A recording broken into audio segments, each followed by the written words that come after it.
She does it to save her little bakery and her niece from eviction, a quick, desperate marriage to wipe away a debt. He seems like a quiet stranger who pays the bill, but she doesn't know he's the man who now runs the company that employs the whole town, and the richest person anyone has ever seen. Suddenly, whispers turn to headlines.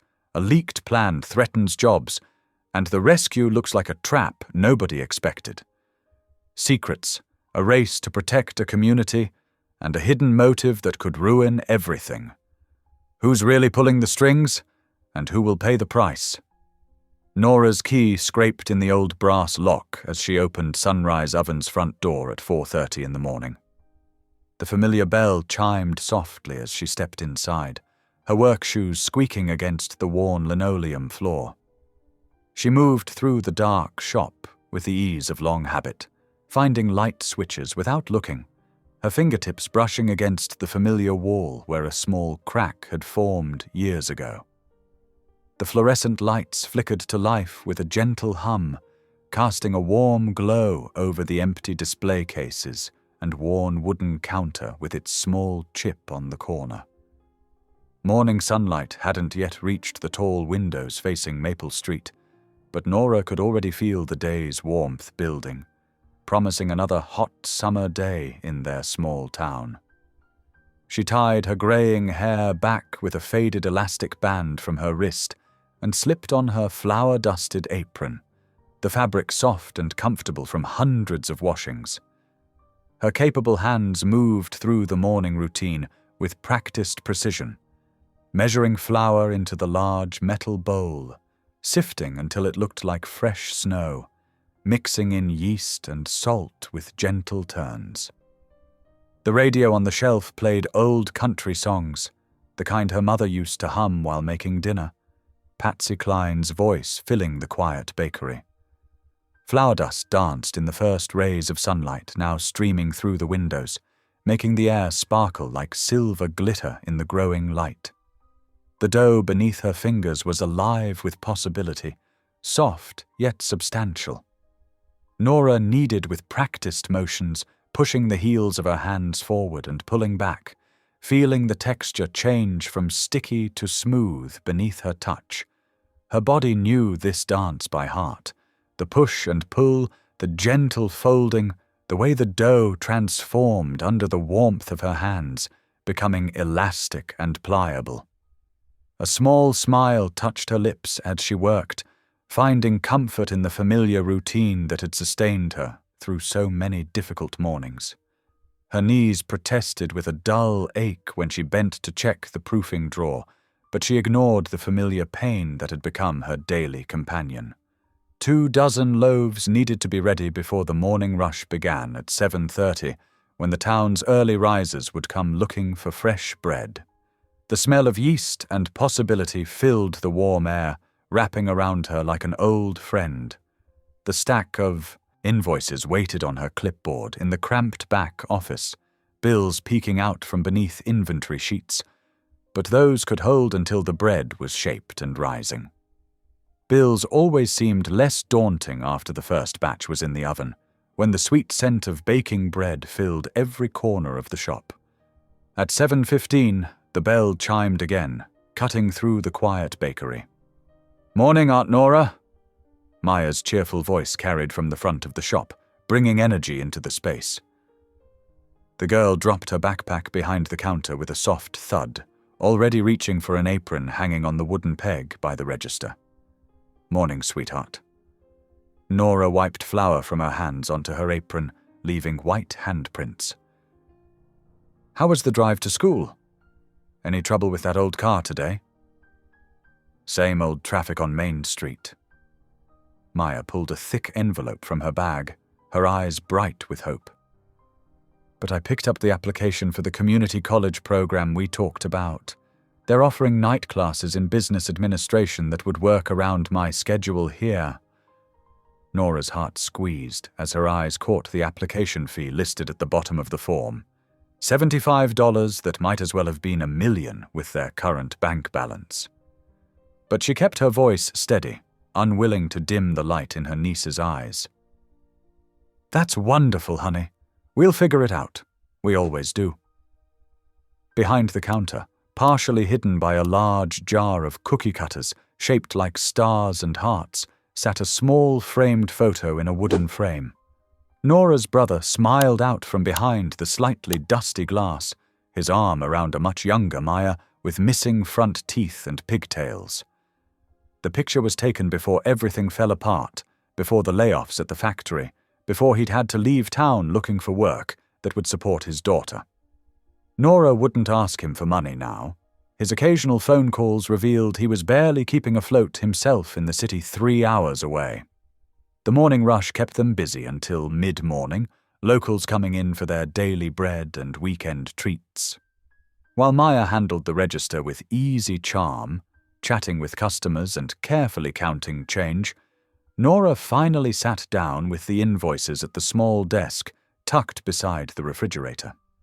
The red stamped notice clipped to the top made her stomach clench and her mouth go dry. Julian Reed's precise handwriting spelled out 30 days to pay the 3 months' back rent or face eviction. His signature curved across the bottom like a snake, with an extra flourish that seemed designed to intimidate. At 8 o'clock, Nora locked the front door with a gentle click and flipped the wooden closed sign hanging from a small chain. Through the window, she watched the last customers stroll down Maple Street, paper bags of fresh bread and pastries tucked under their arms. Her reflection stared back at her in the glass, a sturdy woman with flour on her cheek and determination in her tired eyes. Maya was counting the register drawer, stacking coins into neat piles, humming along to the radio that now played a pop song from her generation. Nora tucked Julian's notice into her pocket, the paper crinkling against her hip. She had promised her brother to keep her niece safe, to give her the stability she deserved while he tried to rebuild their lives. Somehow she would find a solution to their mounting problems. She always did. The evening light painted the empty shop in shades of gold and amber, catching the flour dust still dancing in the air around them. Nora straightened her shoulders, feeling the tension in her back, and began wiping down the counters with circular motions. Tomorrow was another day, and she would face it the same way she faced everything, one step at a time, with her hands in the dough and her heart set on keeping her promises, no matter what it might cost her. The morning sun climbed higher as Nora crossed Maple Street to Frankie's diner, her worn clipboard tucked under her arm. The familiar bell jingled as she pushed open the door, and the smell of coffee and bacon wrapped around her like a warm blanket. "Well, if it isn't my favorite baker." Frankie's voice carried across the half-empty diner. He was already reaching for the coffee pot, his weathered face creased with concern. "You look like you need the strong stuff today." Nora slid into her usual booth by the window. "That obvious, huh? To anyone who doesn't know you, you look fine." Frankie poured coffee into a chipped white mug. "To me, you've got that same look you had when the mixer broke last summer." She managed a weak smile, pulling the eviction notice from her clipboard. Frankie read it while absently wiping the table with a rag, his frown deepening. 30 days? Julian Reed's really playing hardball this time. Got any miracle solutions in that kitchen of yours?" Nora wrapped her hands around the warm mug. Frankie slid into the booth across from her, his bulk settling with a familiar creak. "Let's think this through. Credit union still a no-go?" "Called them first thing. My credit score's too low for the kind of emergency loan I'd need."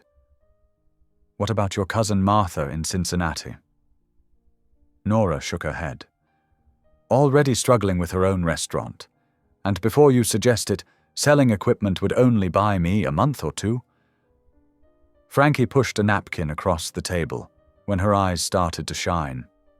The simple gesture, so characteristic of their friendship, made her throat tight. "Maya got her college application today," she said quietly, tapping her clipboard. "Ah, kid's got dreams. Good for her." Frankie's voice was gentle. "But that's making this harder, isn't it?" I promised her stability, Frankie. A home. A future.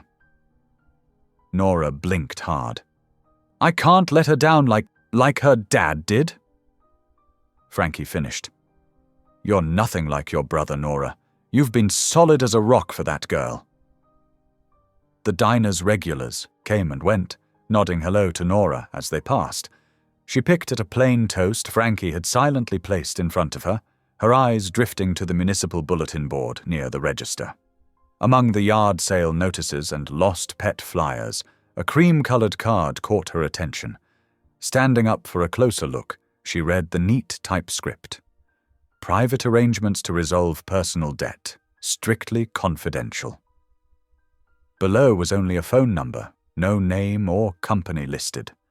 Something in her stomach twisted, part shame, part desperate hope. She memorized the number, too embarrassed to write it down with Frankie watching. Thanks for the coffee, she said, gathering her things. I've got some calls to make. Back at the bakery, Nora stared at her phone for 10 long minutes before dialing. A pleasant, professional voice answered, and 15 minutes later she had an appointment for 2 o'clock. The office building downtown was modest, but well-maintained. Nora found Suite 204 easily enough, stepping into a small waiting room that smelled of chamomile tea and lemon furniture polish. The chairs were comfortable, the magazines current. Everything spoke of discreet efficiency. Ms. Wells? A trim woman in her 50s appeared in the doorway. Please come in. The inner office matched the waiting room's professional calm. The broker, Ms. Chen, according to her desk plate, got straight to the point. I understand you're facing significant debt with time constraints, she said, opening a leather folder. We offer a unique solution through legal marriage arrangements. Everything is completely above board, all paperwork handled through proper channels. Nora's hands twisted in her lap. Marriage arrangements? A legal marriage of convenience. Ms. Chen explained. Our clients are typically successful individuals seeking specific tax advantages. They provide debt resolution in exchange for a marriage certificate and agreed-upon terms. Everything is strictly confidential, with clear exit parameters. The shame Nora had expected to feel was oddly absent, replaced by practical consideration. How long would this arrangement last? That would be part of the contract terms, typically 1 to 2 years. Ms. Chen slid a document across the desk. Would you like to review our standard agreement? Nora thought of Maya's college application, of the eviction notice, of the way her niece's eyes lit up when talking about her future. Yes, she said quietly. I would. The authorization form felt heavy in her hands. Nora signed with steady fingers, accepting the broker's business card and tucking it carefully into her pocket. That evening, she stood in her small kitchen, stirring pasta sauce while Maya set the table. The card seemed to burn in her apron drawer where she'd hidden it. Everything okay, Aunt Nora? Maya asked, reaching for plates. You're awful quiet tonight. Just tired, sweetheart. Nora managed to smile. Long day at the bakery. The pasta was perfectly cooked, the sauce just right, but Nora barely tasted it. Hope and dread sat like lead in her stomach as she watched Maya chat about her day. She'd signed those papers to protect this, their simple evening routine, Maya's future, the stability they'd built together. Tomorrow would bring whatever it brought. Tonight, she'd focus on Maya's laugh as she described her friend's latest drama, and try not to think about what she'd set in motion. Nora smoothed the borrowed navy dress over her hips, grateful for Frankie's quick thinking when she'd mentioned needing something formal. The dress was simple, but elegant, with a conservative neckline and hem that fell just below her knees. Standing in the courthouse restroom, she leaned close to the mirror, practicing a steady, I do, that wouldn't betray her nerves. It's just paperwork, she whispered to her reflection, like signing a loan agreement. but her hands trembled as she adjusted the small pearl earrings, also borrowed from Frankie, and her stomach churned with a mix of anxiety and shame. The fluorescent lights in the civil ceremonies room cast a harsh glow over everything, making the institutional beige walls look sickly. A few wooden chairs stood in precise rows, mostly empty except for two strangers who would serve as witnesses. Ms. Chen, the broker, stood near the clerk's podium, reviewing documents with practiced efficiency. Nora kept her eyes fixed on a potted plant in the corner, its dusty leaves drooping. She couldn't bring herself to look around, afraid of making eye contact with anyone. The weight of what she was about to do pressed down on her shoulders. "We're ready to begin," the clerk announced, shuffling papers. "If all parties could please—" He trailed off as the door opened.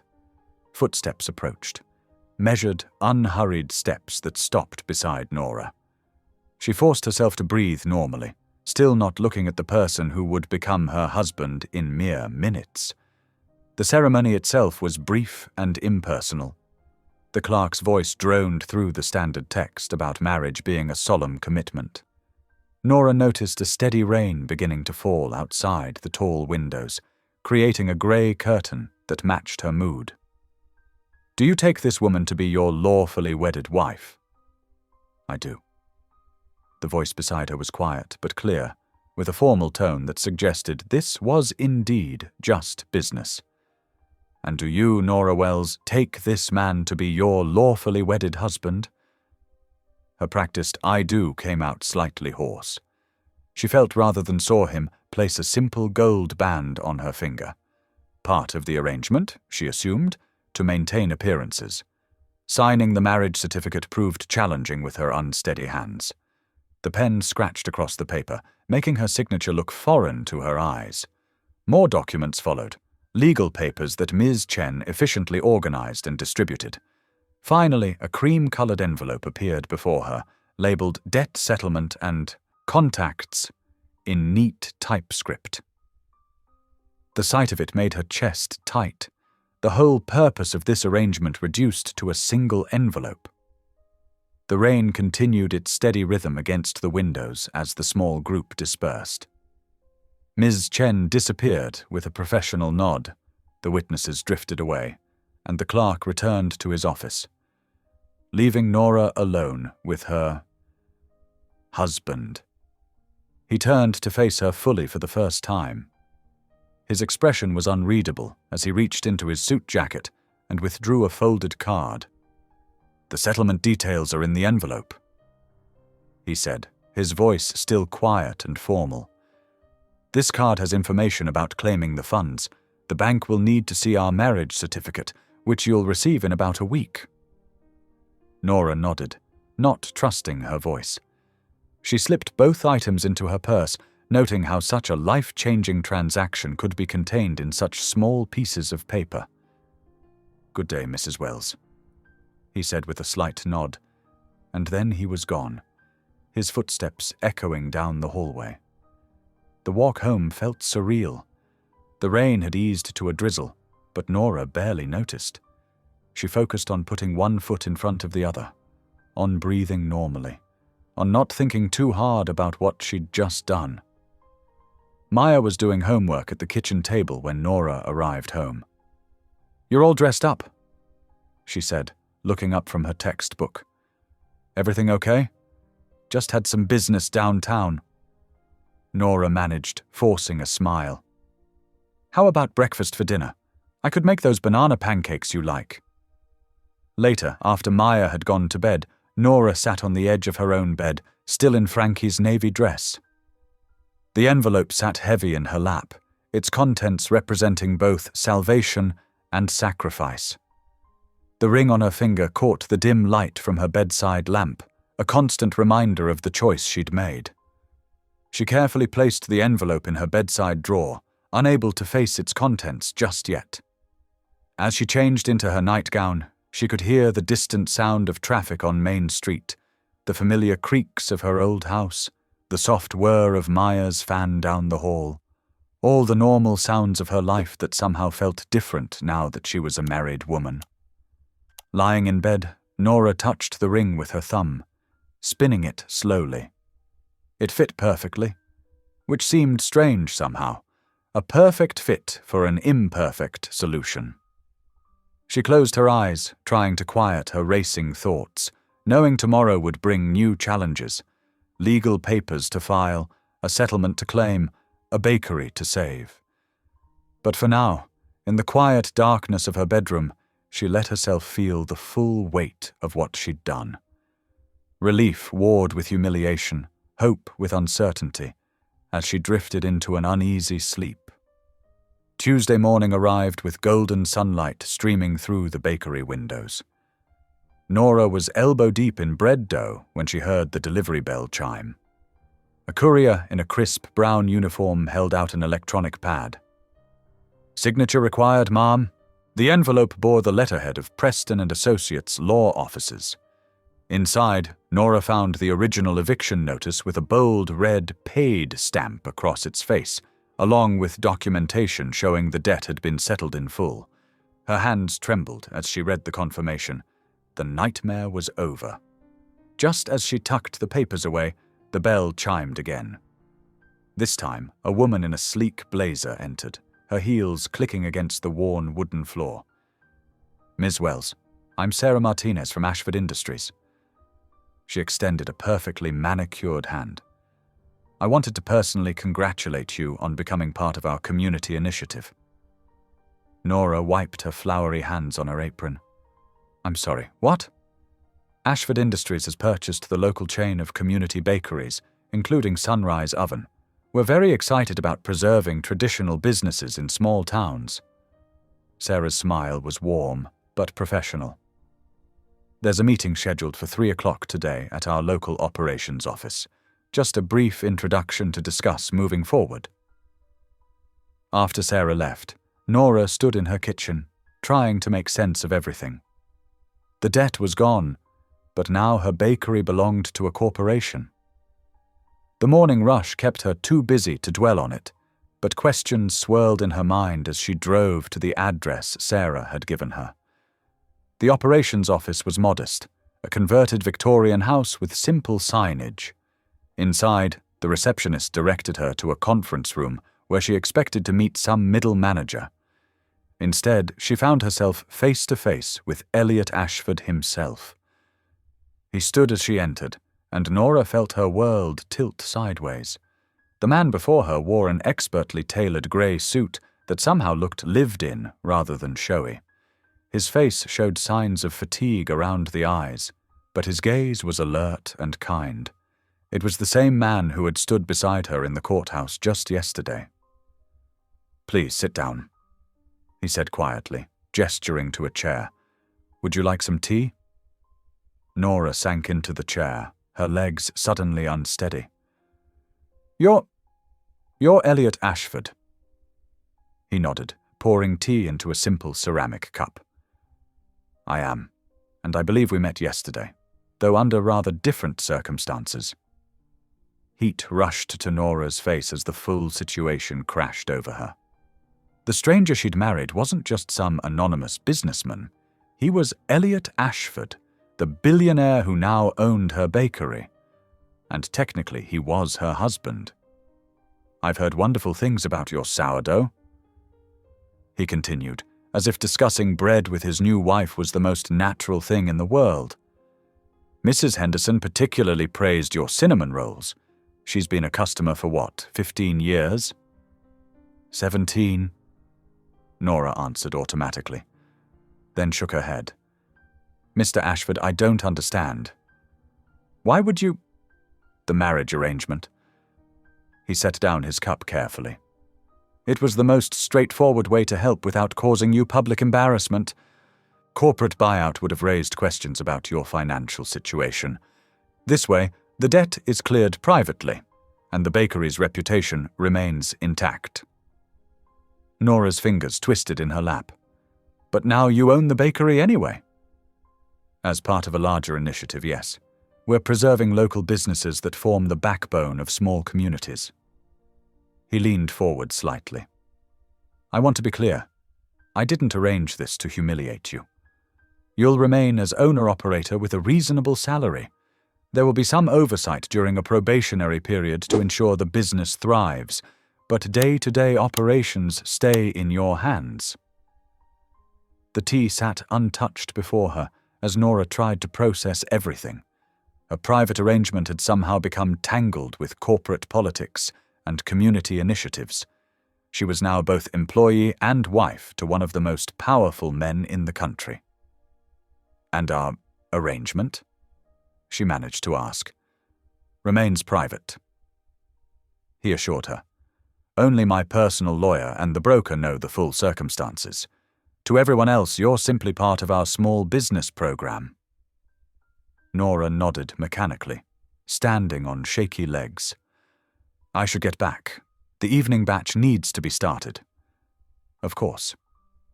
Elliot rose as well. Sarah will email you the details of the business arrangement. Please reach out if you have any questions.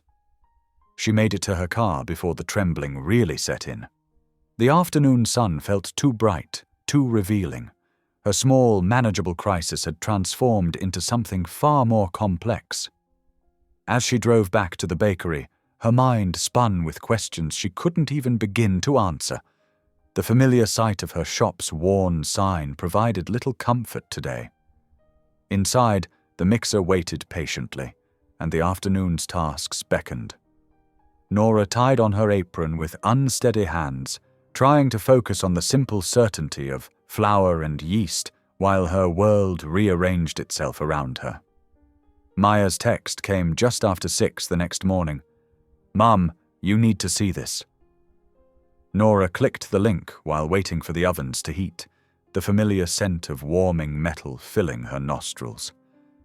Her stomach dropped like a stone. There on the local gossip blog, Small Town Whispers, was a grainy photo of her and Elliot leaving the courthouse, his tall frame rigid beside her smaller one.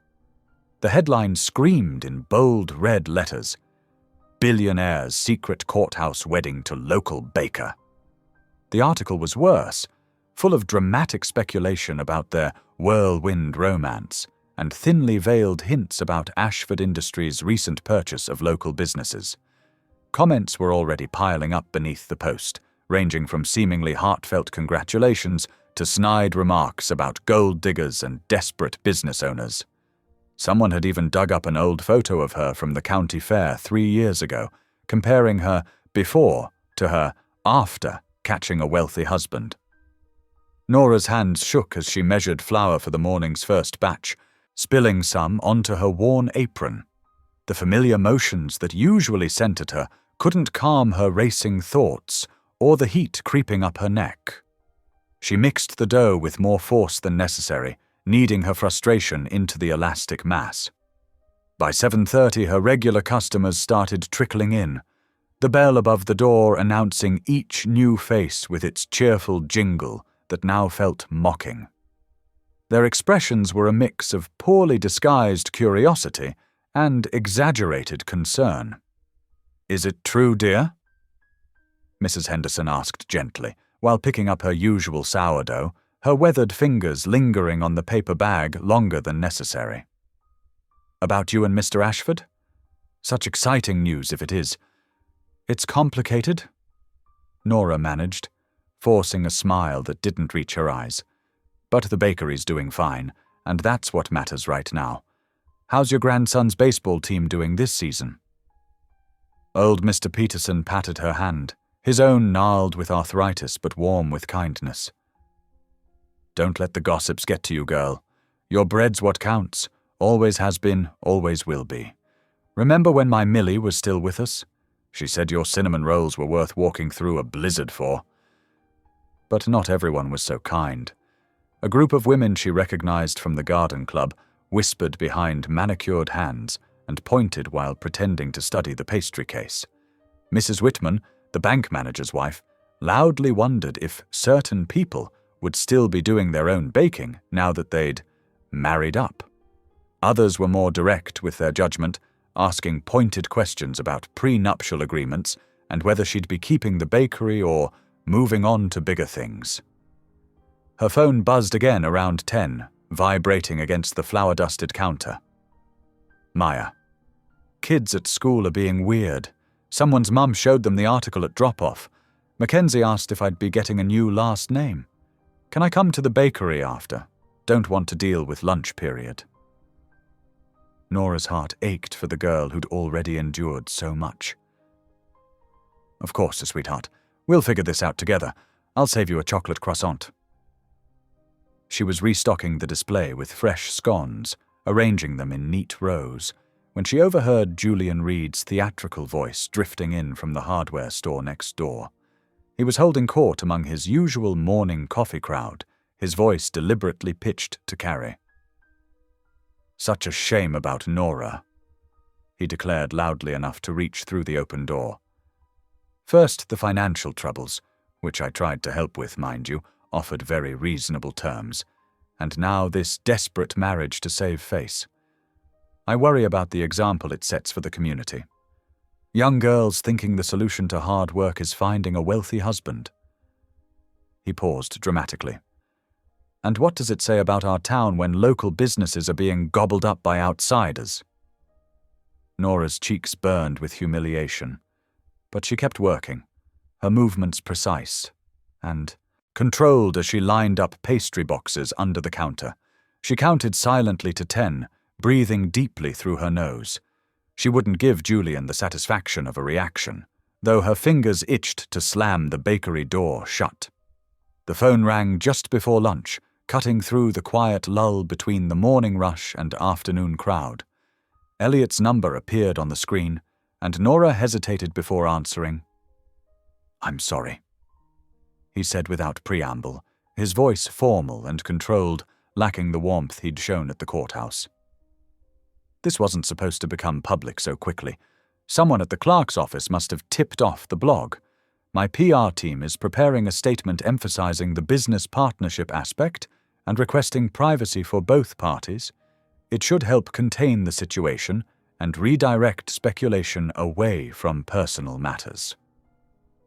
"Thank you," Nora replied stiffly, unsure what else to say to this man who was technically her husband, but felt like a stranger from another world. Her finger traced a pattern in the flour dust on the counter. "Is there anything else you need? Security concerns or press harassment?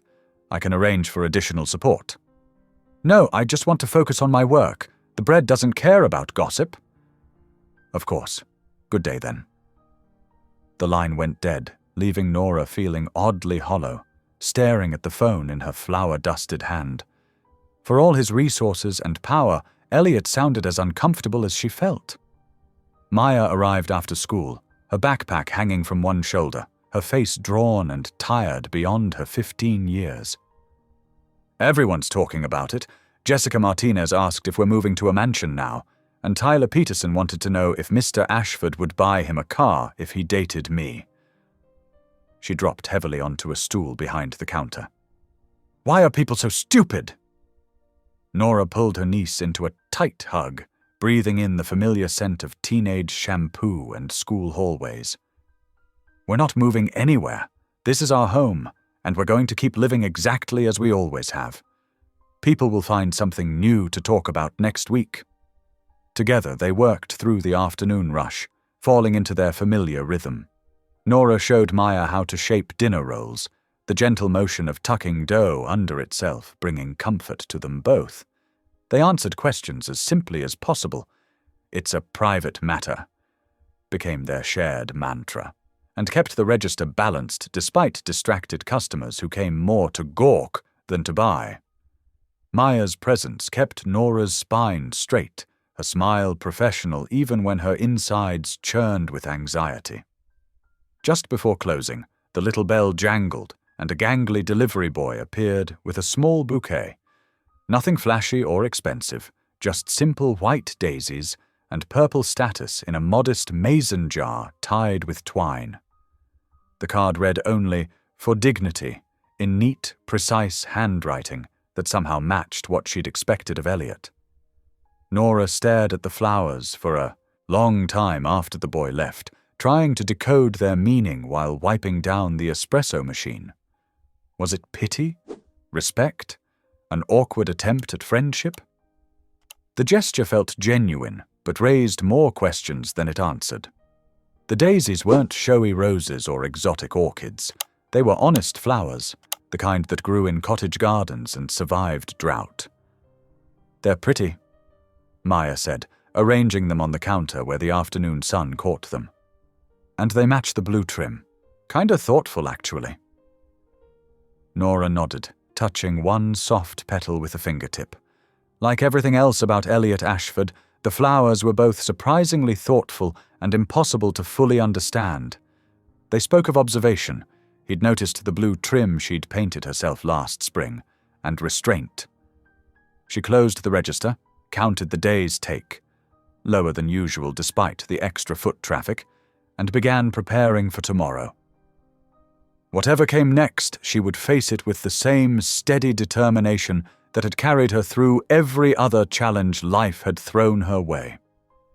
The daisies watched silently as she swept, wiped down counters, and turned out the lights, their presence both comforting and unsettling in the gathering dusk, a small reminder that her life was no longer entirely her own.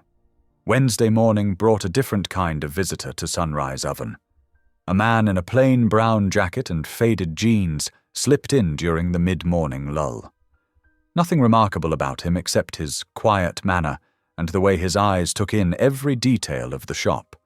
The worn wooden counters, the chalkboard menu with its neat handwriting, the faint dusting of flour that seemed to coat everything in a gentle patina.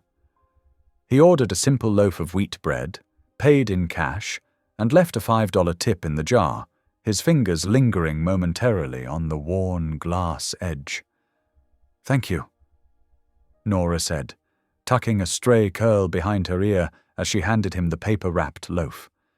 But he just nodded and disappeared into the street, the bell above the door jingling softly in his wake.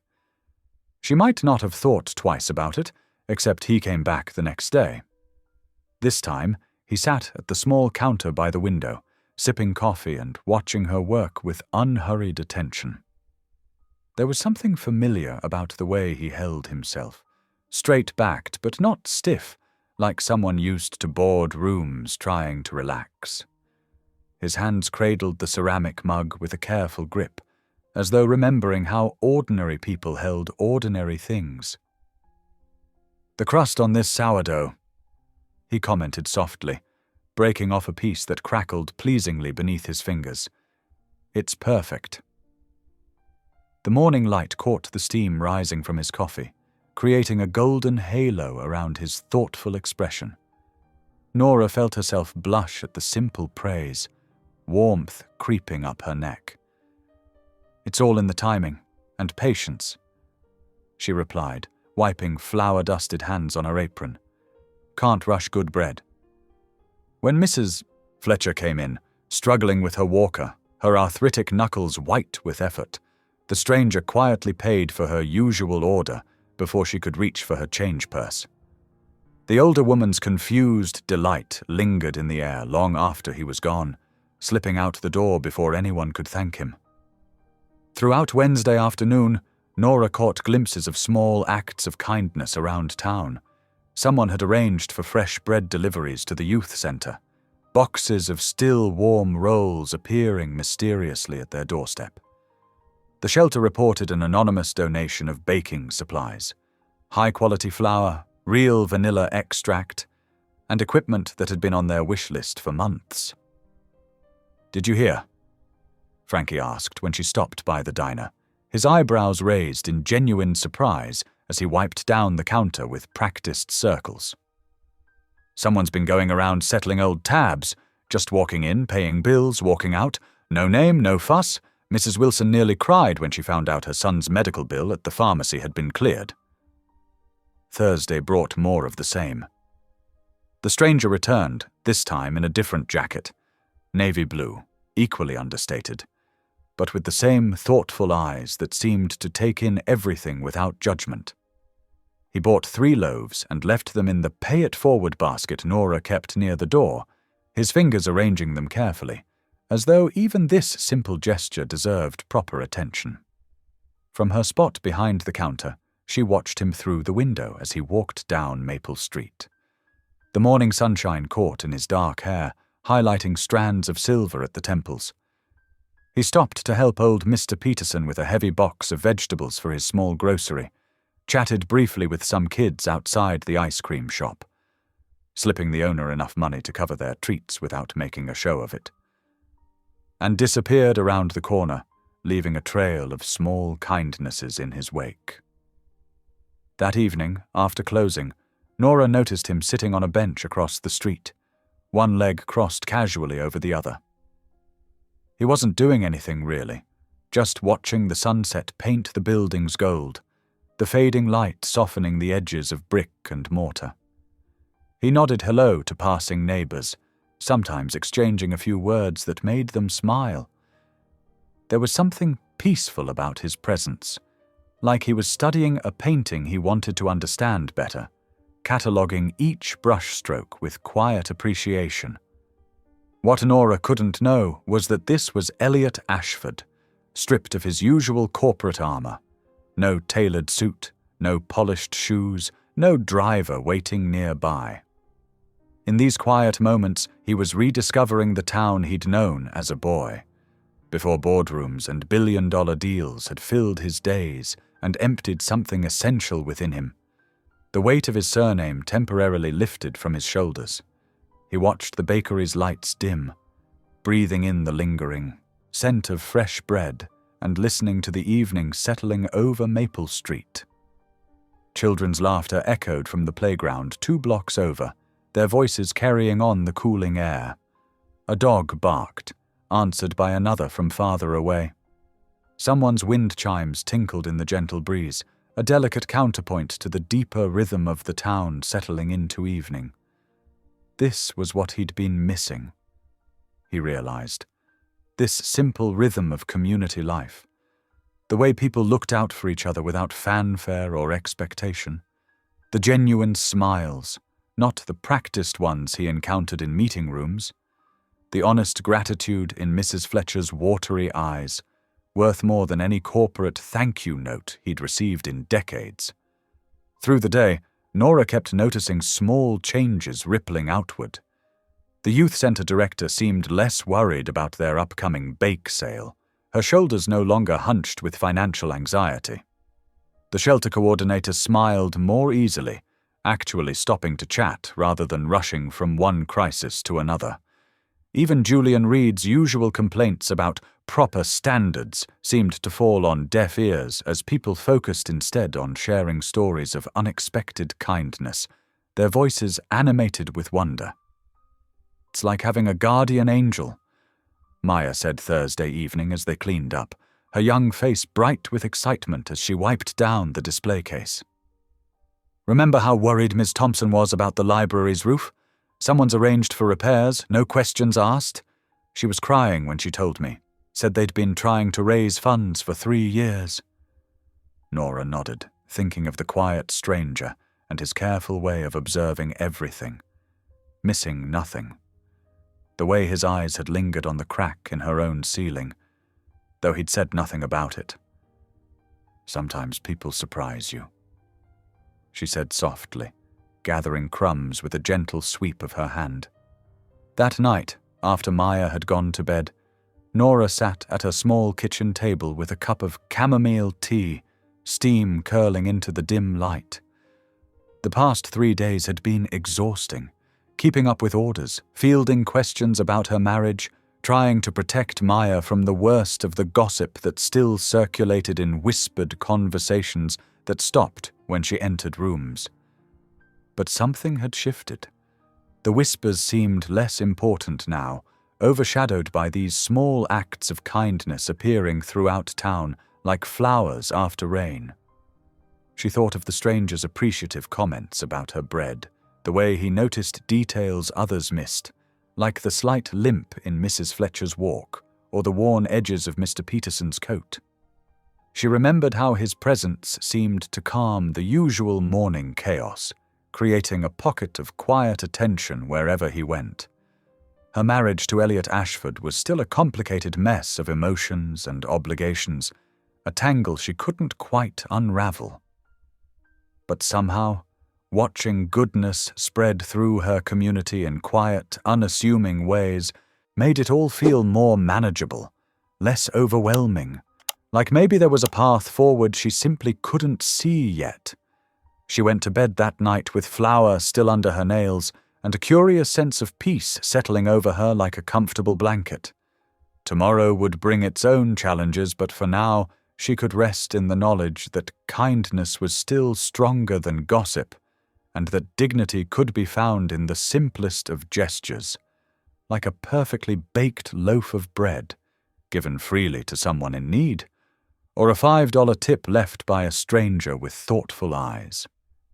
Friday morning dawned with a heaviness in Nora's chest. She sat at her usual corner table in Frankie's diner, turning a worn photograph between her fingers. The image showed her brother Tom, younger and healthier, with his arm around a teenage Maya at her middle school graduation. "I've never told anyone the whole story," Nora said quietly. Frankie set down 2 mugs of coffee and pulled up a chair. Maya, who'd stopped by before school, leaned in closer. "The accident happened so fast." Nora continued. "Tom was working construction, up on scaffolding. The safety equipment failed." Her voice caught. "The hospital bills were enormous. Insurance barely covered half." Frankie's weathered hand covered hers. "You did what you had to do, Nora. I took out that loan thinking I could manage the payments, but then—" She traced the edge of the photograph. "When Tom couldn't work anymore, when he needed more care than I could give." Fresh tears threatened. Maya wrapped her arms around her aunt's shoulders. "You've always taken care of me," she said fiercely, "even when Dad couldn't. I promised him I would." Nora whispered. "But I failed him too. I couldn't keep up with everything. The loan payments, the bakery, your college fund." She looked at the photograph again. "I never even got to tell him how sorry I was before he—" Across town, in his temporary office, Elliot Ashford was sorting through old files. A yellowed envelope caught his attention, labeled simply, "Community Grants, 2018. Inside, he found a handwritten letter that made him pause. "Dear anonymous donor, your generosity saved our summer youth program. Because of you, 28 children had a safe place to learn and grow this year. One girl, Maya Wells, especially thrived in our baking workshop." Elliot remembered authorizing that grant. It had been one of his first attempts at quiet philanthropy, before corporate politics had pulled him further from hands-on community work. That afternoon, he visited the youth center. The same director was still there, showing him around while staff prepared for the evening's fundraiser. Maya Wells just submitted her application for the summer mentor position. He overheard a staff member say, "She's come so far since she was in our program." Something clicked in Elliot's mind. The connection between that long-ago grant and the young woman who now helped at Sunrise Oven. He thought of Nora's fierce protection of her niece, understanding deeper now what had driven her to accept his unusual proposition. At the youth center later that day, Nora was helping set up for the fundraiser when she overheard 2 staff members discussing old records. "Remember that mystery grant from Ashford Industries?" One said. "The one that saved the summer program back in 2018. Maya Wells was in that group." Nora froze, her hands full of paper plates. The summer program that had given Maya structure and hope during the worst of her father's illness. That had been Elliot Ashford? She remembered Maya coming home excited about baking workshops, about having somewhere to belong when everything else was falling apart. Pride and gratitude warred in her chest. The man who now owned her bakery had already touched her family's life once before, without any of them knowing. She thought of his quiet presence in the bakery this week, his careful attention to detail, the way he seemed to truly see the community's needs. The town picnic that evening spread across the park near the youth center. Nora set up her table of discounted loaves, all proceeds going to support summer programs. The setting sun painted everything golden, and children played on the grass while parents chatted and shared food. Maya helped distribute bread, beaming with pride as people praised her aunt's baking. "Try the sourdough," she told everyone. "It's perfect." From her spot behind the table, Nora noticed the now familiar figure of the quiet stranger, Elliot, though she wasn't supposed to know that, buying loaves and discreetly passing them to families who looked like they might be counting dollars carefully. She watched him chat with the youth center director, saw how he listened more than he spoke, how his eyes tracked the children playing with genuine interest. When he passed by her table, their eyes met briefly. He nodded, a small gesture of acknowledgement, and she found herself nodding back. The evening settled into a gentle rhythm of community life, people sharing food and stories, children playing tag between blankets spread on grass, Maya laughing with friends who'd gone through that summer program with her years ago. Nora cut slices of bread and passed them out, each piece a small offering of connection, each moment building something new from the complicated threads of past and present. Saturday morning dawned bright and clear, perfect weather for the town picnic. Nora had been up since 4, preparing extra loaves with Maya, and 2 local teens she'd hired as trainees. The smell of fresh bread filled the air as they set up their stand near the park's entrance. $5 a loaf today, Nora told the growing line of customers. All proceeds help fund youth programs. The trainees, Jenny and Marcus, carefully wrapped each loaf in paper, their movements becoming more confident with each sale. Nora felt a spark of pride watching them work. They were learning more than just baking. But beneath the festive atmosphere, worry threaded through conversations. Harriet Lyle, the town councilwoman, stopped by the bread stand, her face pinched with concern despite her warm smile. "Nora, dear, have you heard about Monday's meeting at Ashford?" Harriet asked quietly, leaning in close. Nora shook her head, hands busy making change for a customer. "Regional restructuring discussion?" Harriet continued. "The whole council's worried sick. That plant employs half the town." Sarah Miller, whose husband worked at the plant, joined them, clutching her purchased loaf. "They're talking automation," she said, voice trembling. "Tom says they've been bringing in consultants, measuring everything. What happens to our mortgage if he loses his job?" Nora's stomach knotted. She thought of Elliot's quiet presence in her bakery all week, his careful attention to detail. Had he been evaluating more than just her business? "Nothing's decided yet," Harriet assured them, though her eyes remained troubled. "We've got to trust that Ashford Industries remembers we're people, not just numbers on a spreadsheet." Across town at the Ashford plant, Elliot sat in a sterile conference room, surrounded by charts and projections. Executive voices droned about optimization and market competitiveness. The automated line could reduce labor costs by 60%. The operations manager explained, pointing to a graph. ROI within 18 months. Elliot studied the numbers, his face carefully neutral. "And the human cost? How many positions would be eliminated?" 112 in the first phase, came the reply. "But we could offer early retirement packages to some 112 families." Elliot interrupted quietly. "Show me the impact study on local businesses, school enrollment projections, property tax implications." The room fell silent. No one had prepared those numbers. "Sir," the finance director cleared his throat. "With all respect, we're facing increasing pressure from the board.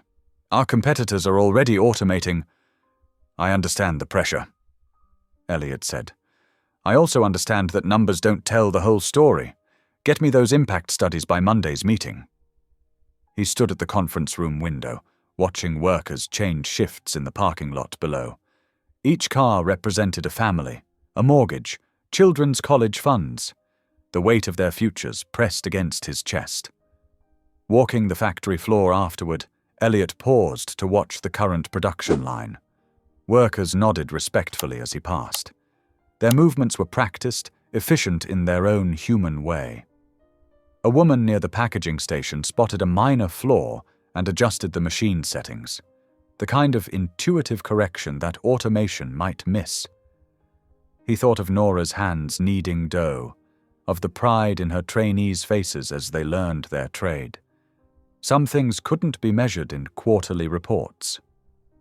The afternoon light slanted through high windows as Elliot made his way through the plant. Machinery hummed, conveyor belts whirred, and human voices called out updates and adjustments.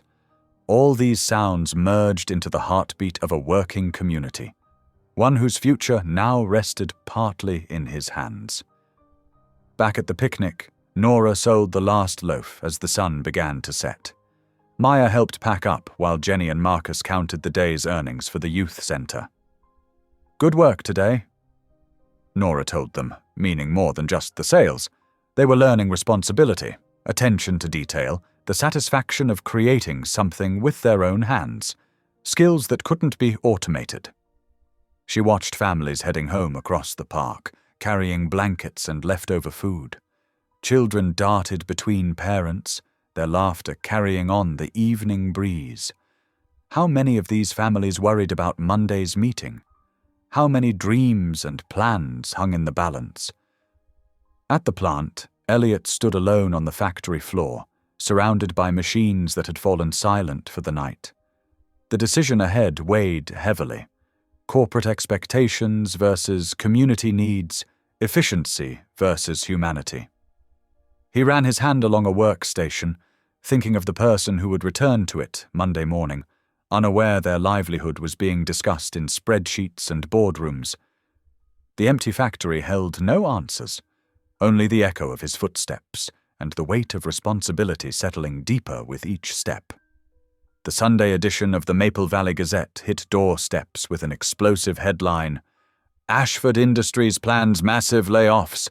Leaked documents reveal automation strategy." Nora's hands shook as she read the article over her morning coffee.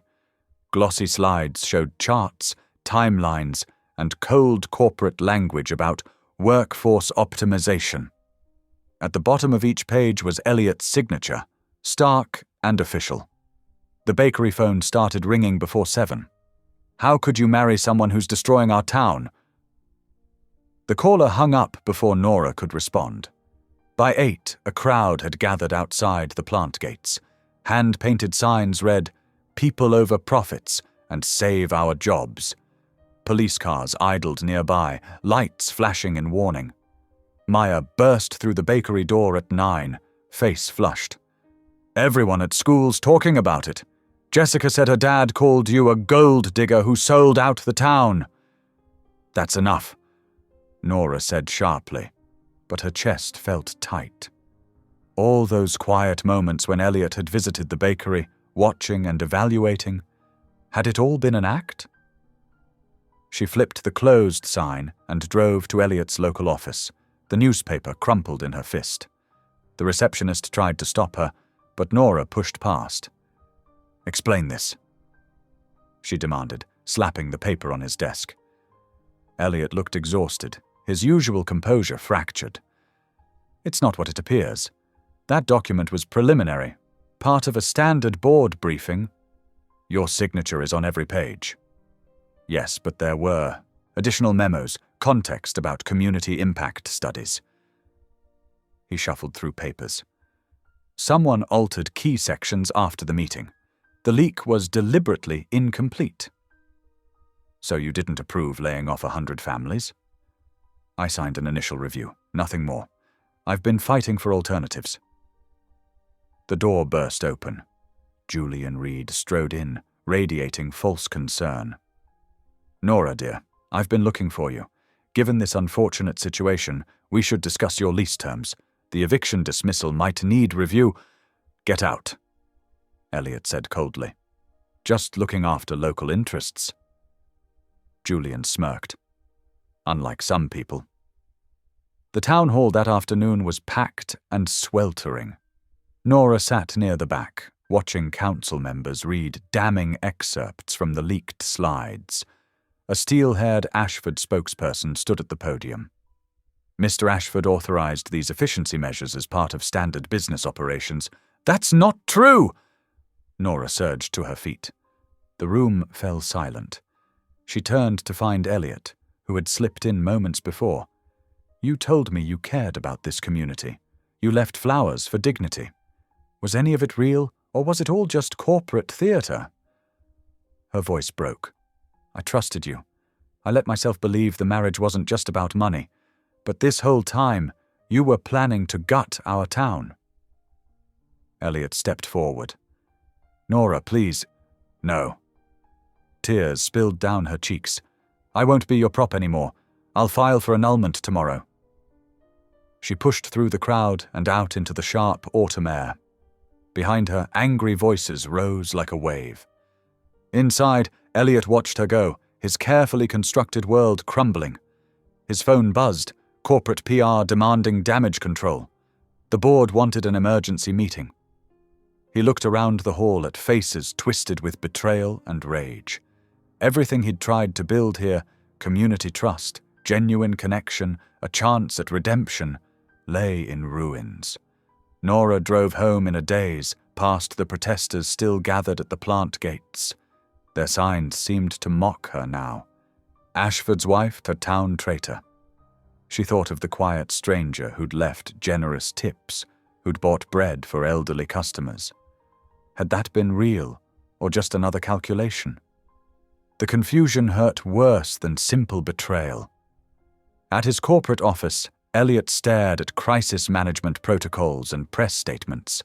None of them captured the truth, that he'd tried to find a middle path between business demands and human needs, and somehow lost both. The sun set on a town divided, with two people who'd begun to trust each other now trapped on opposite sides of a widening breach. The evening air felt heavy as Nora packed her overnight bag. She couldn't stay above the bakery tonight, not with her thoughts spinning and her trust shattered. Each folded shirt felt like admitting defeat. Maya stood in the doorway, arms crossed tight. Are we really leaving? Just for tonight, honey. I need to think. Think about what? How we helped trick everyone? Maya's voice cracked. Jessica's dad might lose his job, and her mum said we knew all along. Nora stopped packing, her hands trembling. It's not that simple. Then explain it. You married him. You must have known what he was planning. I didn't. Nora sat heavily on the bed. There were documents and meetings I never saw, corporate stuff that's just fancy talk for lying. Maya grabbed her backpack. I thought we were better than that. I thought you were... The unfinished sentence hung between them like smoke.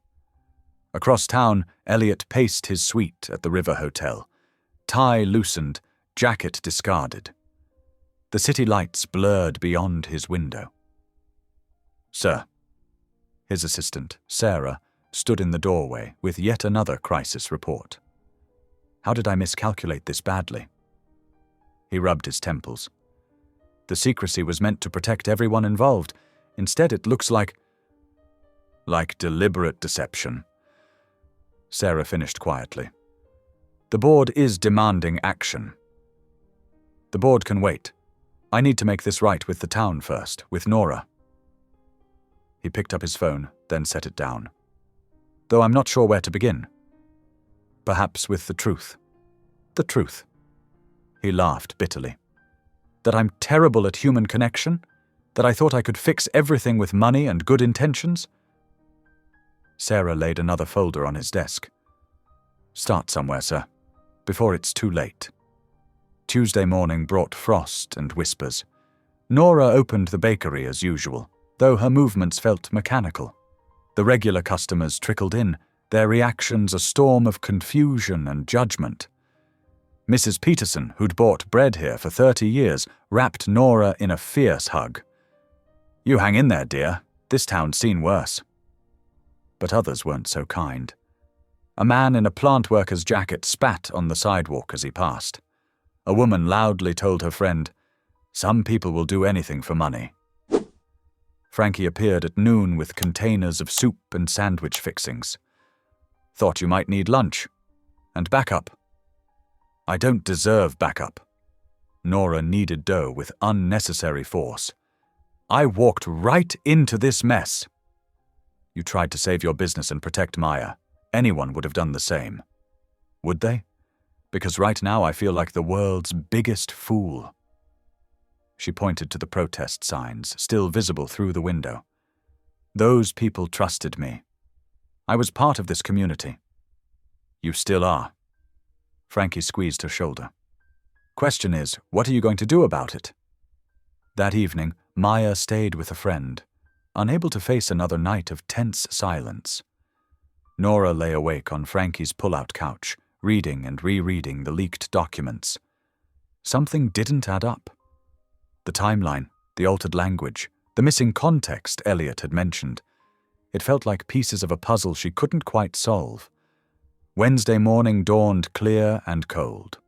Nora stood in her kitchen, staring at the town meeting notice posted on her refrigerator. 7 p.m. at the community center. Everyone would be there, demanding answers. She thought of Maya's hurt face, of Mrs. Peterson's hug, of the quiet way Elliot had once watched her work. She thought of Julian Reed's smirk and the corporate spokesperson's dismissive tone. "Enough," she whispered to her reflection in the window. "No more hiding, no more waiting for others to decide our fate." She pulled out her phone and typed a message to the town council. "I'll be attending tonight's meeting. This community deserves the truth, all of it." Then she began to bake, not for profit or show, but because kneading dough helped her think, helped her plan. The town needed more than just her defensive explanations. They needed someone to fight for them. And maybe, she realized as the morning light streamed through her windows, that someone needed to be her. The municipal auditorium buzzed with anxious energy as people filed in, filling every seat and lining the walls. Work boots scuffed against linoleum floors, and whispered conversations created a low hum of tension. Plant workers wore their uniforms like armor, their faces set in hard lines. Parents clutched folders of statistics about local employment. In the back, reporters balanced laptops on their knees, ready to document whatever came next. Nora sat in the front row, her hands clasped tightly in her lap. Frankie had positioned himself beside her like a protective barrier, while Harriet moved efficiently through the crowd, speaking in low tones to key community members.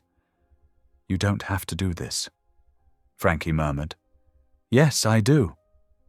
Nora smoothed her simple black dress, another loan from Frankie's endless supply of just-in-case clothes. When Harriet called her name, Nora's legs felt wooden as she climbed the steps to the podium. The microphone crackled, and she gripped the edges of the wooden stand. "I'm not good at speeches," she began, her voice steady despite her racing heart. "I'm good at baking bread, at balancing books, at trying to keep promises."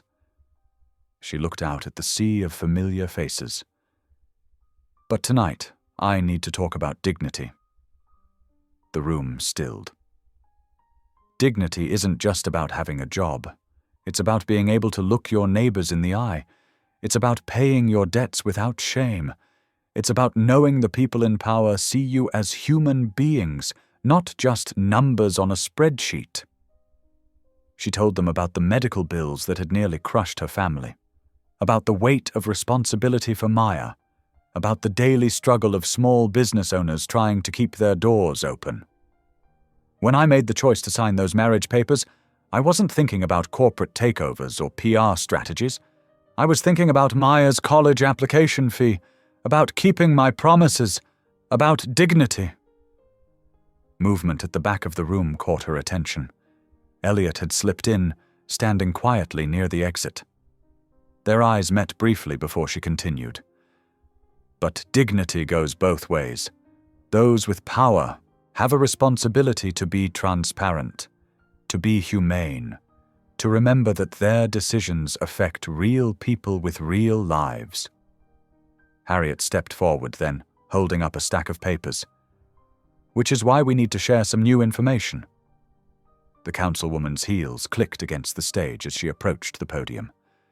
These are time-stamped emails and memos from Ashford Industries. They tell a very different story than what we've been led to believe. Frankie wheeled out a small audio system. The first recording played, a meeting where the original language about community investment had been discussed. Then came the altered version, with phrases about immediate efficiency measures and workforce reduction, inserted later. Murmurs rippled through the crowd. A plant worker stood up. Who changed it? And why? Marcus Davidson, Regional Operations Manager. Harriet answered. Who, coincidentally, has been pushing for automation for years, against considerable resistance from both local management and corporate leadership. The evidence mounted. Altered documents, manipulated data, carefully timed leaks designed to create maximum chaos. Julian Reed's face grew redder with each revelation. Then Elliot moved through the crowd and took the stage. He looked tired but determined. I owe this community an apology, he said without preamble.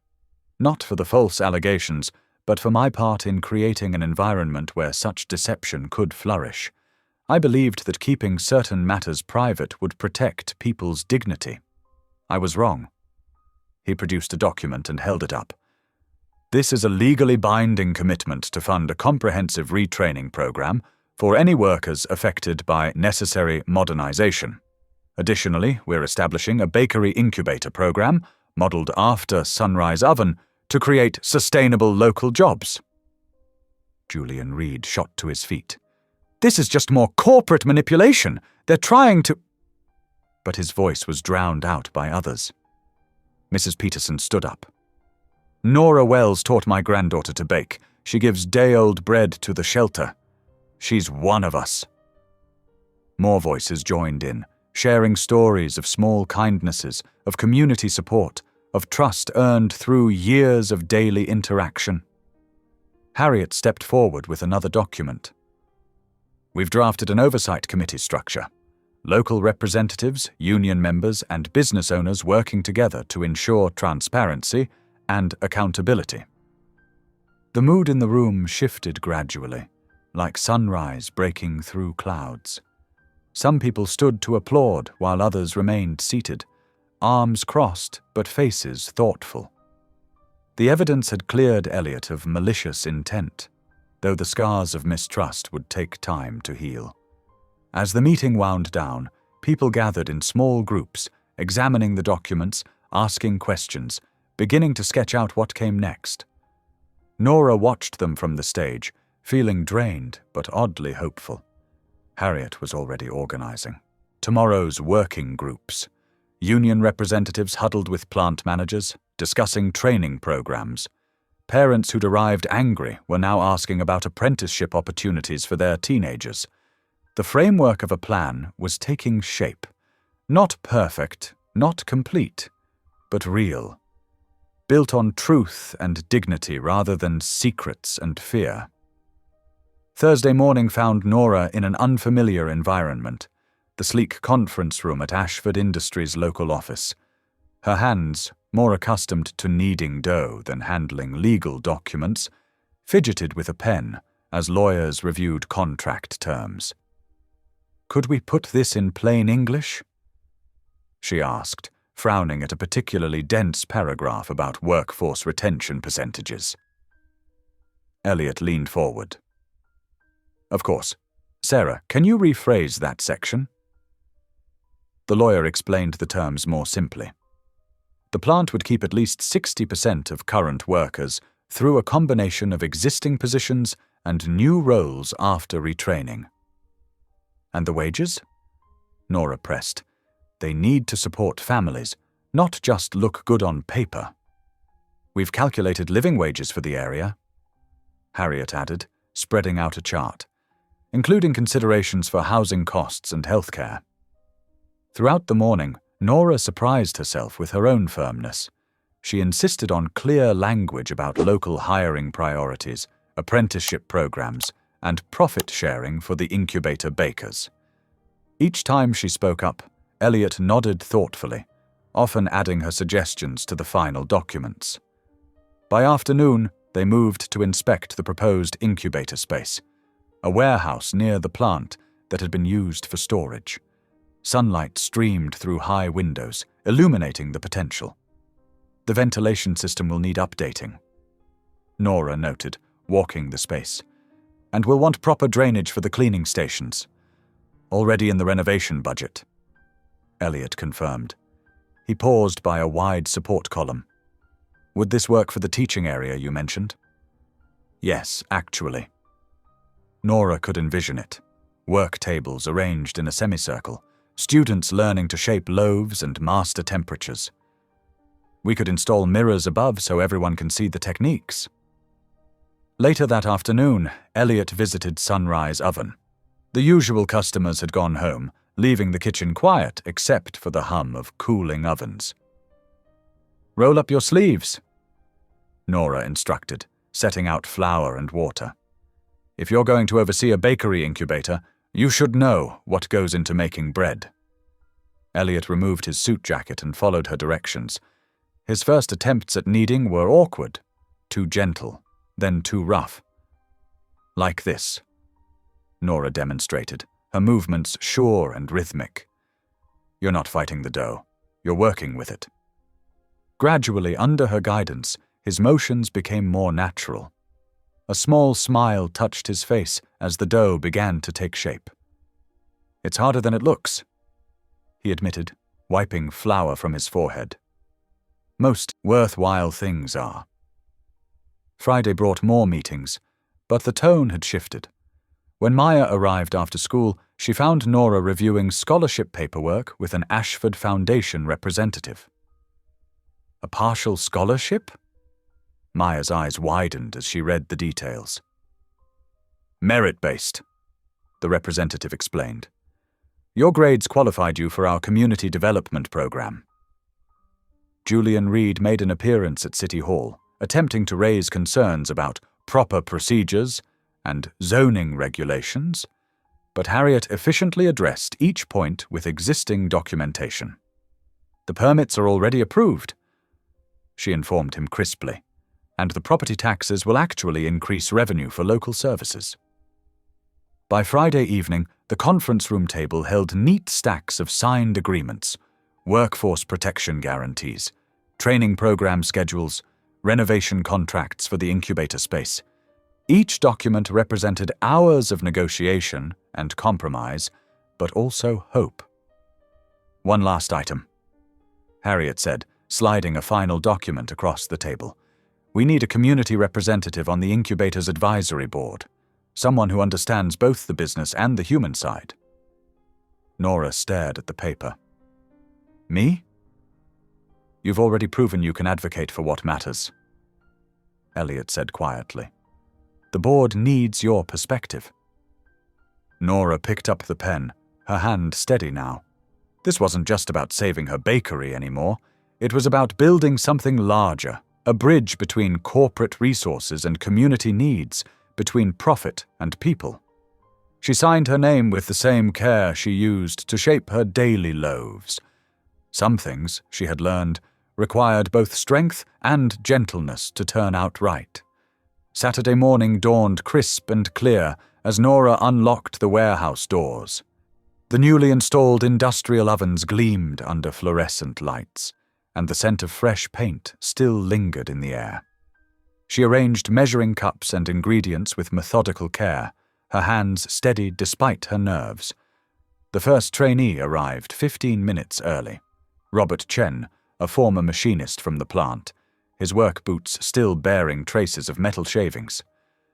Never thought I'd be starting over at 58, he admitted, examining the stainless steel workstation.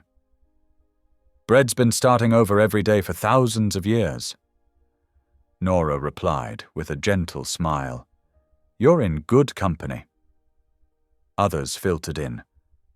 Sarah Martinez, a young mother bouncing her toddler on her hip before leaving him at the newly established daycare next door.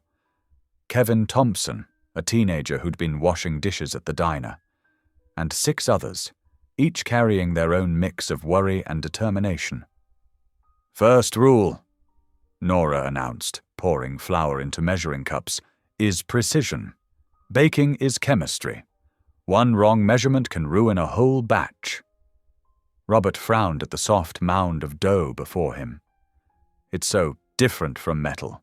How do you know when it's right? Feel it. Nora guided his hands. The dough talks to you. Too sticky means more flour. Too dry means more water. At the back of the room, one of the industrial ovens made an ominous clicking sound. Melissa, a former assembly line worker, threw up her hands in frustration. Great, just like the plant, equipment failing right when you need it. Before Nora could respond, Elliot appeared from where he'd been quietly observing. He rolled up his sleeves and knelt to examine the oven door.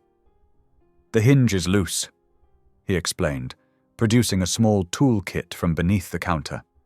Simple fix. The trainees watched in surprise as the billionaire owner tightened bolts and adjusted the door alignment.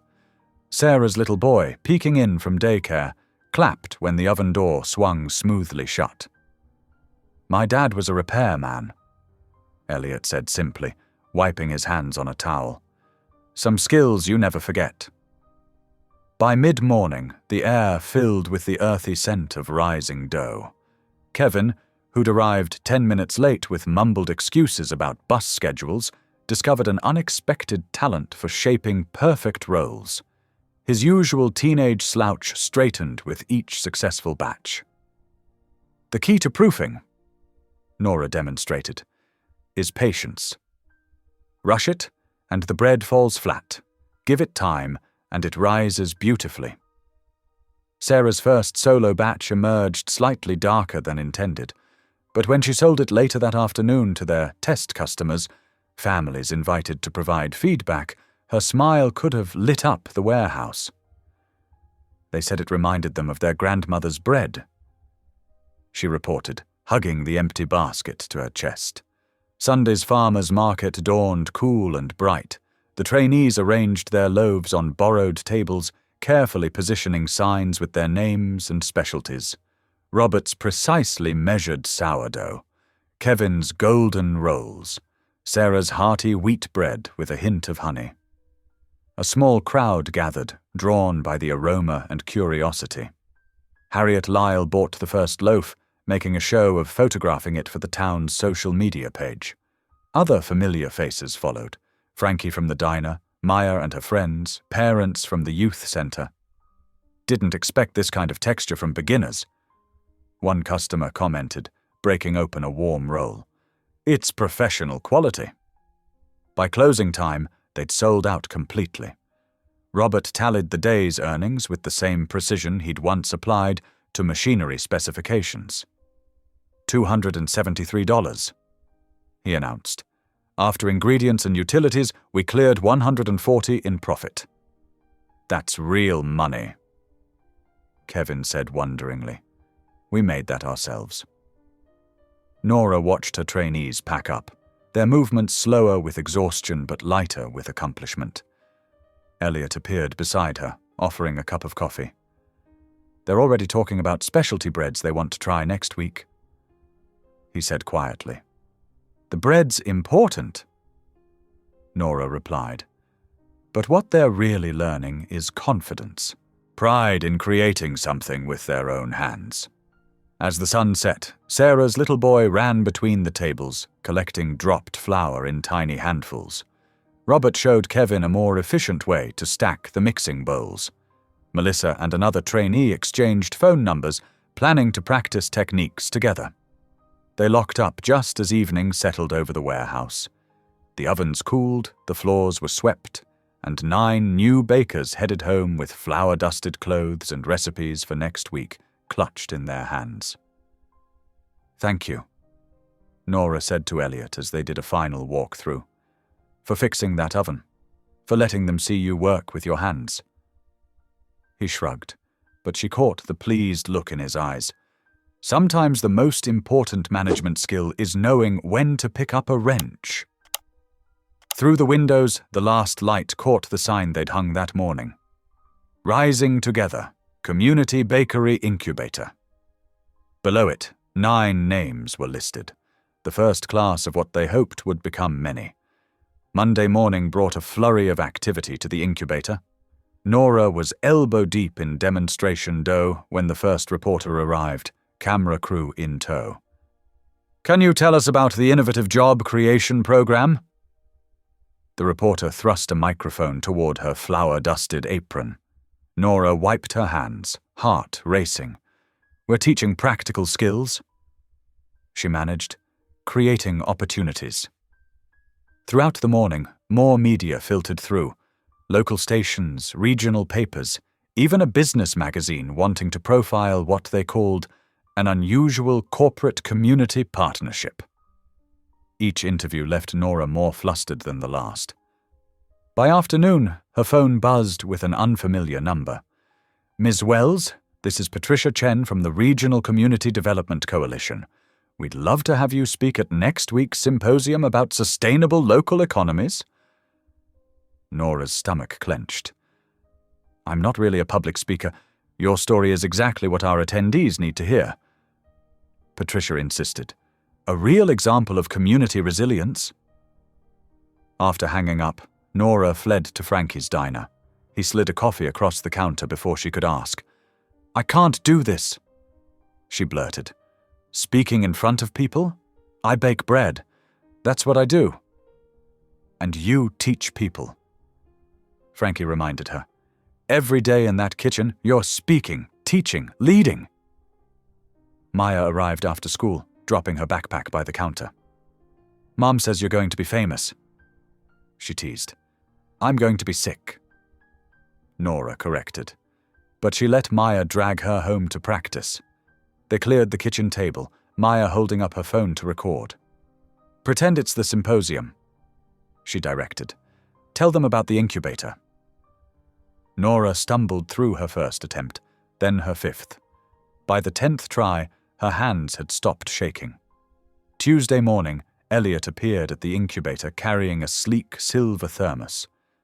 "Ginger tea with honey," he said, placing it on her desk. "It helps with nerves." Before she could respond, he added simply, "Speak from your heart. That's all they need to hear." The awkward tenderness of the gesture left her flustered. Their interaction still carried the weight of their unusual arrangement, but something softer had begun to grow beneath the formal surface. Wednesday brought a scheduled photo opportunity. Nora stood beside Elliot in front of the incubator, conscious of the cameras and the watching crowd. Some faces showed lingering doubt. She recognized Julian Reed's skeptical scowl, but others beamed with genuine support. Robert and Sarah stood with their first independent batches of bread, proud graduates already training newer students. Later, as they reviewed the press materials in his office, Elliot grew quiet. "What's wrong?" Nora asked. He gestured at the photos. "They see me next to you and think I'm just buying another success story. That's been my reputation. The man who solves problems by throwing money at them." Nora studied him. His tired eyes, the way he'd rolled up his sleeves to help repair equipment, how he remembered trainees' names and family situations.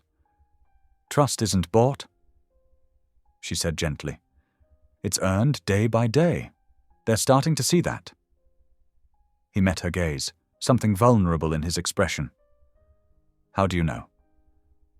"Because I see it," she answered simply.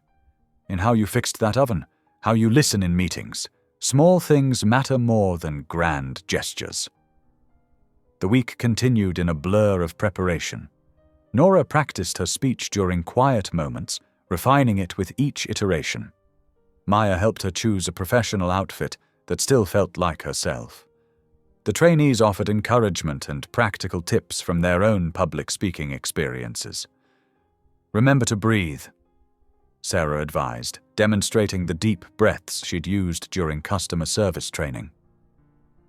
"Just talk to them like you talk to us," Kevin suggested, shaping roles with newfound confidence. By Wednesday afternoon, Nora had a solid draft of her speech and a growing sense of purpose. The story she would tell wasn't just about saving jobs or learning to bake. It was about dignity, community, and the power of starting over. Frankie read her final practice run, nodding approval. "Now that's the Nora Wells I know," he said. "Just be that person on stage." The incubator's daily rhythm continued beneath the media attention. Mixing, kneading, teaching, selling. Each successful batch strengthened their reputation. Each new trainee brought fresh energy and ideas. Local restaurants began placing standing orders, and a food critic from the city scheduled a visit. Nora watched it all with a mixture of pride and amazement, catching Elliot's eye across the room as another reporter snapped photos. He gave her a small nod, and she felt the weight of their shared responsibility, not just to the business, but to the people who trusted them with their futures. The symposium loomed ahead, but somehow it felt less frightening now. She had a story worth telling, and people who believed in her ability to tell it. As she locked up Wednesday evening, the sign above the door caught the setting sun. Rising together. It felt more true with each passing day. The envelope arrived on Thursday afternoon, bearing the community college's logo. Maya's hands trembled as she held it.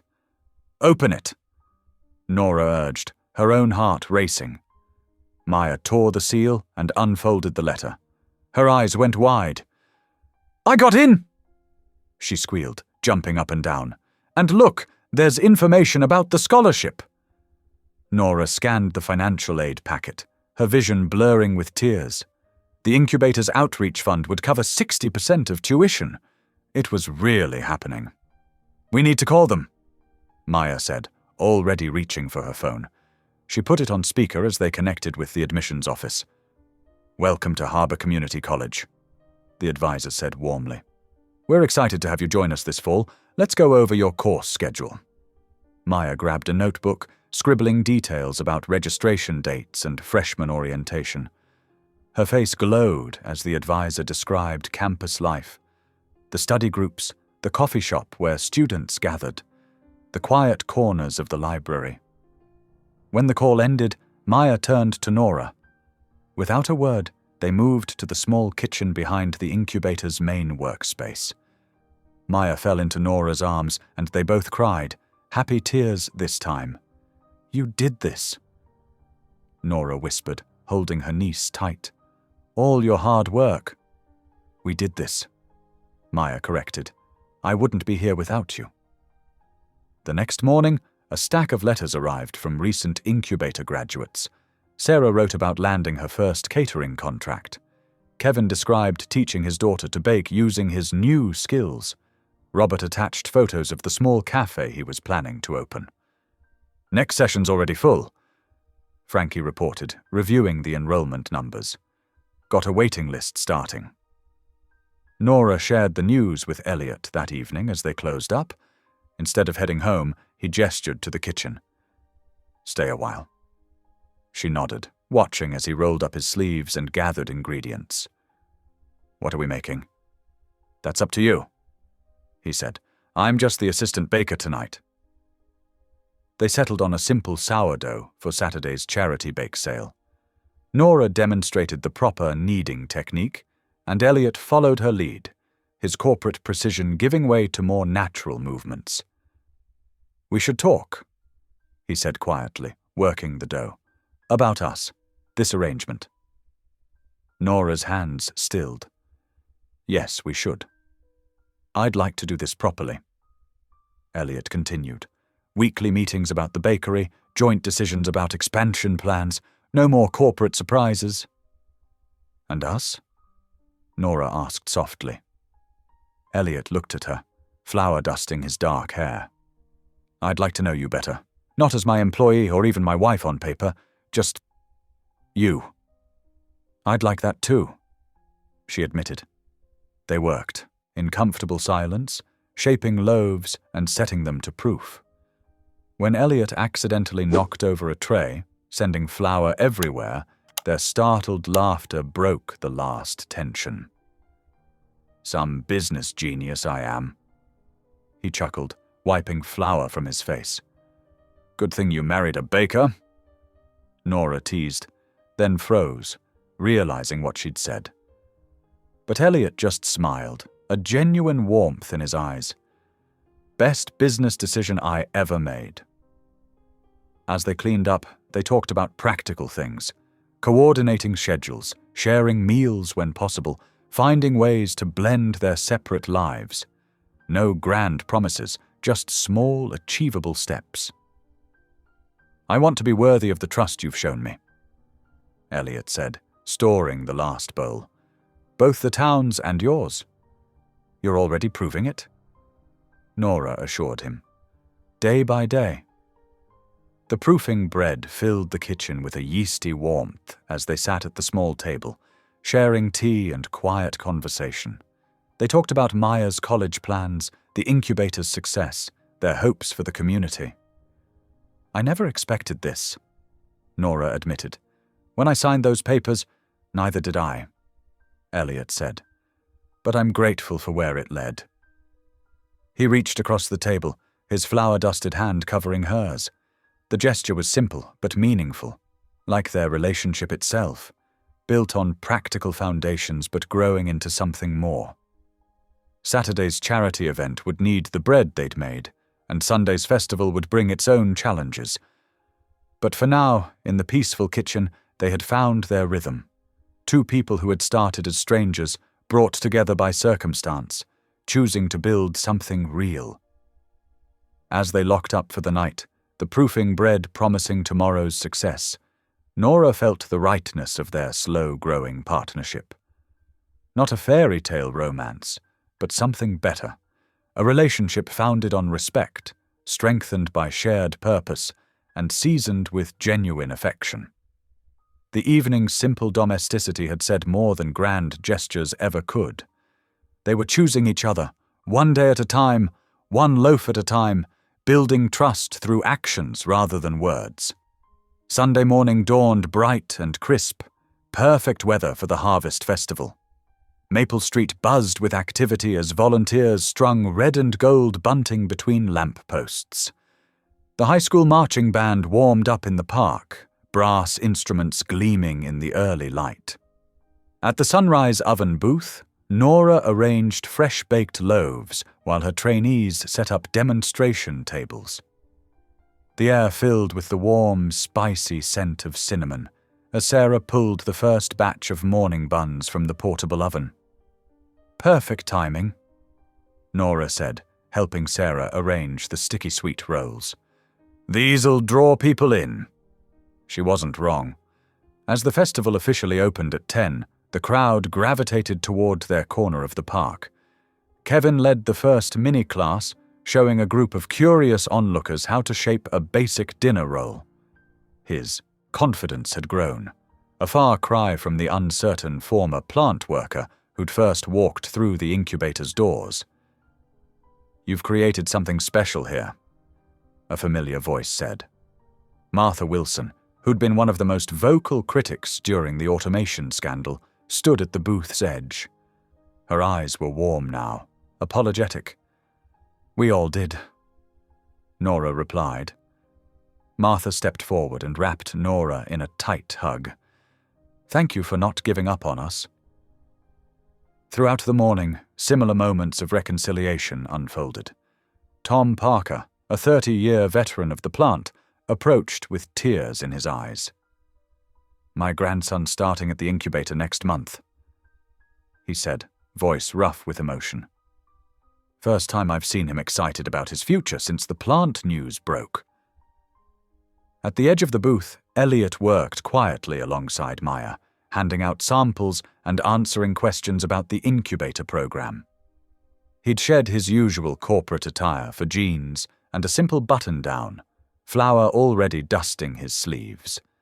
A local photographer captured the moment, Elliot showing Maya how to properly wrap a loaf, while customers smiled at their easy interaction. "They make quite a team," Frankie observed, sliding next to Nora. "Who'd have thought?" Around noon, Mayor Henderson's voice crackled over the PA system, calling Nora and Elliot to the small stage. The crowd gathered, faces upturned and expectant. "Sometimes the best solutions come from unexpected places," the mayor said, holding up a small plaque. "This Community Service Award recognizes not just a successful business initiative, but a model of how corporate responsibility and local wisdom can work together." Elliot stepped forward first, accepting the award with characteristic restraint. "I came here thinking I knew what this town needed," he said simply. "Instead, I learned to listen. The real solutions were already here, in people like Nora who understand that dignity and opportunity go hand in hand." Nora joined him at the microphone, heart pounding but voice steady. "Second chances come in many forms," she said. "Sometimes they look like a handful of flour and a willing teacher. Sometimes they look like trust rebuilt, one day at a time. Thank you for giving us both." Near the back of the crowd, Julian Reed sat alone, arms crossed. His attempts to undermine the incubator's success had fallen flat, leaving him to watch as the town embraced its new direction. His scowl couldn't dim the celebration's warmth. As the afternoon wound down, Nora, Elliot, and Maya retreated to Sunrise Oven. The familiar space welcomed them, sunlight streaming through the front windows and painting everything in honey gold tones. "One more batch," Elliot suggested, already rolling up his sleeves. Nora nodded, pulling out flour and yeast. They fell into their rhythm, measuring, mixing, kneading, while Maya curled up in the yellow armchair by the window with her new college course catalogue. "Listen to this!" Maya called out, occasionally reading course descriptions that caught her eye. Her excitement about the future was palpable. Nora watched Elliot's hands working the dough, more confident now after weeks of practice. Flour dusted both their cheeks, and the late afternoon light caught the silver threads in his hair. He caught her looking and smiled. A real smile, unguarded and warm. The scene encompassed everything that had changed. Maya secure and dreaming of college, the incubator's success proving second chances were possible, and a marriage that had transformed from a business arrangement into something genuine and freely chosen. Through the window, bunting still fluttered in the park where the festival was winding down. Inside Sunrise Oven, the air was rich with yeast and possibility. Nora felt the rightness of it all settle into her bones, the weight of dignity restored, of community renewed, of love that had grown like well-tended dough, slowly, steadily, with patience and care.